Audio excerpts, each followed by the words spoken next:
My name is Ken Ralston, internationally celebrated game designer for Big Huge Games, and what I'll be talking about tomorrow is a game designer's toolkit, and mostly just talking about having been inspired by finding certain tools that made me feel like I was a member of an elite club of geniuses.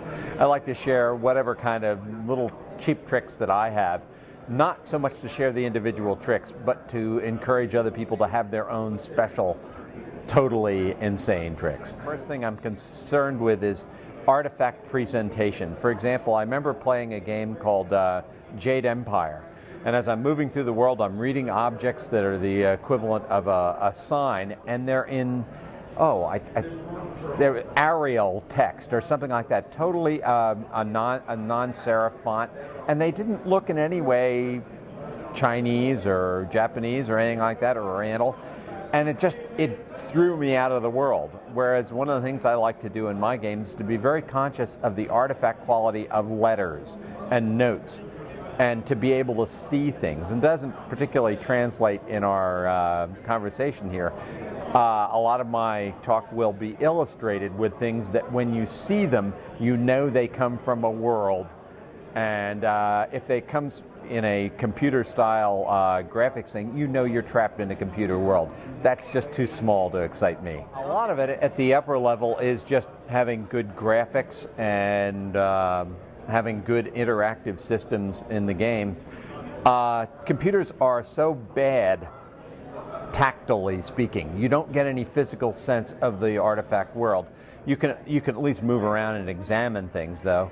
But if you see something that feels like it might be touchable or worn, for example, in the movie Alien and Aliens, it was that dirty sense of the location that made it plausible. So you want your world to feel used and to have that appearance. And just the example I was using before is to use those fonts or whatever it is, some kind of an impression that it is a touchable piece of paper, that it's weathered, and that the speech of the individuals comes as though they were voices from that world. And the problem is that's just not easy to do. You have to create that world and create those artifacts by comparison. Just read National Geographic, essentially. Steal 70 years of the different articles in the National Geographic magazine, all those graphic images, all those ideas about human beings, the way they live, and then take something that you can make the person believe in. That actually is an area where I consider myself less than brilliant. I happen to think that if I do a good job and make the world compelling, that the player becomes involved in even the worst quest simply because he accepts in his mind's eye, that's what those locations are about. There are many different narrative tricks to engage. One of the tricks I used in one of the quests in Oblivion is the very thing that you have to do, the first thing you have to do in a dialogue interface is an orc is rude to you and then insists that you call him sir and insists that he's a knight. And you know he's not a knight. And you only have two choices in the dialogue box. One is to say, I'm not going to call you sir, but that means you can't play the quest. And the other thing is you can say, okay, yes sir. And then what I do is I play on that frustration that the player says. He's having a real emotion. Then I steal that real emotion and use that in the experience. Therefore, he is irritated at this guy. He knows he's doing what he doesn't want to do, but he knows he feels like he has to. And the real reason is because he wants to play the game.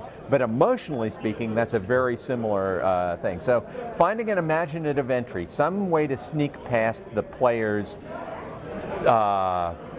awareness that it's a game, get the emotions pumping, and then exploit those emotions.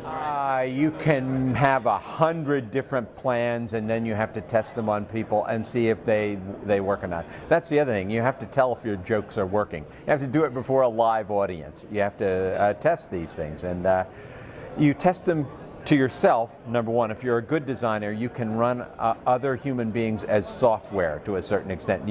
I have maybe 4 or 5 different basic models of a player, and I can test it against the warrior, who's the brute force, he doesn't want to think. There's the mage, who really as bad as the warrior, but he wants to have a bigger golf bag, a lot more clubs, he wants to try different things. And then there's the thief, who's sneaky and doesn't want to get in trouble. He just wants the money without the work. And then there's the pilgrim, who's my favorite character, who's a guy who just wants to wander through the world and just barely survive everything that happens. And I run those in my imagination for each one, and I try to see what would attract each of those different characters to the experience.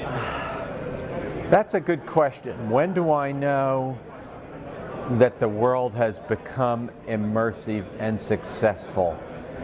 I don't think there's any single test. I think it is a sense of place. And in a computer game, you don't get a good enough frame rate to feel like you're actually immersed. So sometimes maybe it'll happen only in a dialogue thing, but when you'll have some little thing you say, you ring your tuning fork and you hear, I've got A440, that's the way it's supposed to be, that's the right tune. And then you take everything else and measure it against that experience. It's just playing it and finding out, listening to other people who play it. That helps listening? Do you have to listen a lot to the players? Do you? No, that'd be wonderful. I wish we could do it more. I wish our industry had, I think many people who are smart in our industry, and Big Huge Games is really good about that. Using usability very early to help guide the experience and mostly give feedback to the designers to make them aware of how the people are experiencing the game.